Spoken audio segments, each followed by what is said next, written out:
পৃথিবীর সবচেয়ে সহজ রেসিপিতে আজকে আলু পরোটা বানিয়ে দেখাচ্ছি। অর্থাৎ এই আলু পরোটা বানাতে গেলে কখনোই পরোটার ভেতর থেকে আলু বের হয়ে আসবে না।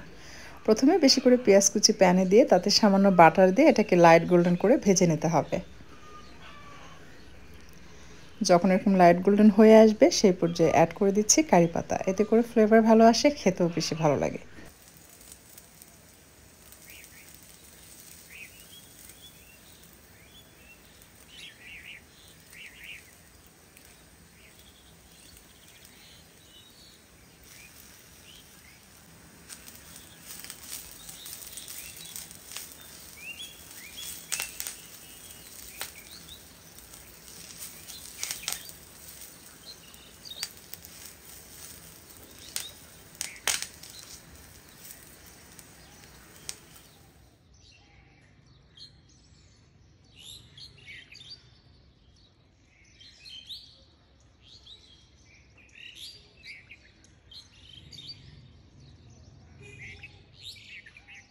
অ্যাড করে দিচ্ছি প্রথমেই সেই ভেজে রাখা পেঁয়াজ আর কারি পাতা।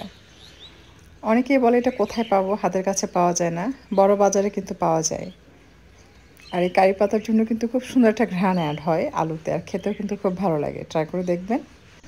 প্রথমে দিলাম গরম মশলার গুঁড়া হাফ চা চামচ, 1 চা চামচ দিয়েছি মরিচের গুঁড়া, হাফ চা চামচ দিয়েছি ভাজা জিরার গুঁড়া, আর সেই সাথে দিয়ে দিচ্ছি কাঁচামরিচ কুচি 3 থেকে 4টের মতো, ধনিয়ার পাতা কুচি এবং স্বাদ মতো লবণ। সব শেষে আমি হাফ চা চামচের একটু বেশি হবে চাট মশলা দিয়ে এটাকে খুব ভালোভাবে মিশিয়ে নিচ্ছে।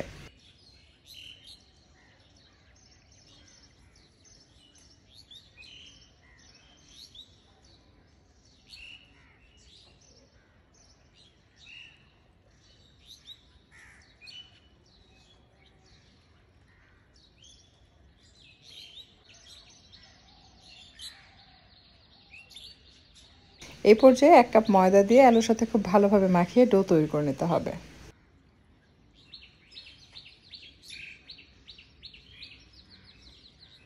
ডো রেডি হয়ে গেলে এটাকে ঢাকনা দিয়ে ঢেকে 10 থেকে 15 মিনিটের জন্য রেস্টে রেখে দিতে হবে। এরপর আমরা আলু পরোটা বানিয়ে নেব। এটা সবচেয়ে সহজ একটা রেসিপি।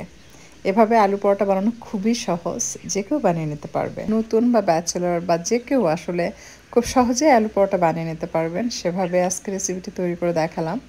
কারণ আলু পরোটা বানাতে গেলে যখন বেলবেন দেখবেন আলু বের হয়ে আসে, তখন পিঁড়ি মেখে যায়, অথবা ভাজতে গেলে তাওয়ায় লেগে যায়, খুবই ঝামেলার। বাট আপনি এভাবে যদি বানান, একদমই ঝামেলাবিহীন সহজ একটি রেসিপি।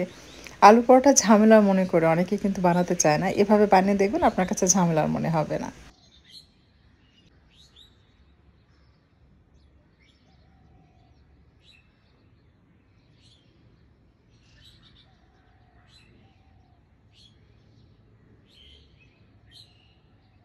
আলু পরোটা একটু মোটা করে বেলে নিয়ে এটাকে ভেজে নিতে হবে। আপনি যদি সংরক্ষণ করতে চান এই পর্যায়ে এটাকে সংরক্ষণ করতে হবে। প্লাস্টিক র্যাপার দিয়ে র্যাপ করে ডিপ ফ্রিজে রেখে দিবেন। সকালে ব্রেকফাস্টে চট করে বের করে সাথে সাথে আপনি ভেজে নিতে পারছেন। আবার যদি বাচ্চাদের স্কুলে টিফিনে দিতে চান, স্কুলে যাওয়ার ঠিক 2-3 মিনিট আগে এটা বের করার সাথে সাথে ভেজে নেওয়া যাবে। এটাকে নর্মাল রুম টেম্পারেচারে আসার কোনো প্রয়োজন হয় না। বিকালে চায়ের সাথেও চট করে বের করে কিন্তু ভেজে দিতে পারবেন। আমি বাটার দিয়ে আলু পরোটা ভেজে নিচ্ছি। আপনি চাইলে এটা তেল দিয়েও ভেজে নিতে পারবেন, অথবা ঘি দিয়েও ভেজে নিতে পারবেন। আর যদি মনে করেন তেল, ঘি, বাটার কোনো কিছু ইউজ করবো না, শুধুমাত্র রুটির মতো করে ভেজে খাবো, সেটাও করতে পারবেন। চুলার তাপ মাঝারি রেখে এটা উল্টে পাল্টে ভেজে নিতে হবে। হাই ফ্লেমে রাখা যাবে না, দ্রুত কিন্তু পুড়ে যাবে। আর মাঝের তাপে রেখে ভাজলে কী হয়, উপরের অংশটা বেশ ক্রিস্পি হয়, ভিতরটা বেশ সফট থাকে, আর খেতে খুবই মজার। একদমই সহজ বানানো, আবার খেতে যে এতটা ভালো লাগবে না বানালে বুঝতে পারবেন না। আশা করছি আজকের এই সহজ রেসিপি আপনাদের কাছে ভালো লেগেছে। যদি রেসিপি ভালো লাগে লাইক, কমেন্ট, শেয়ার করবেন।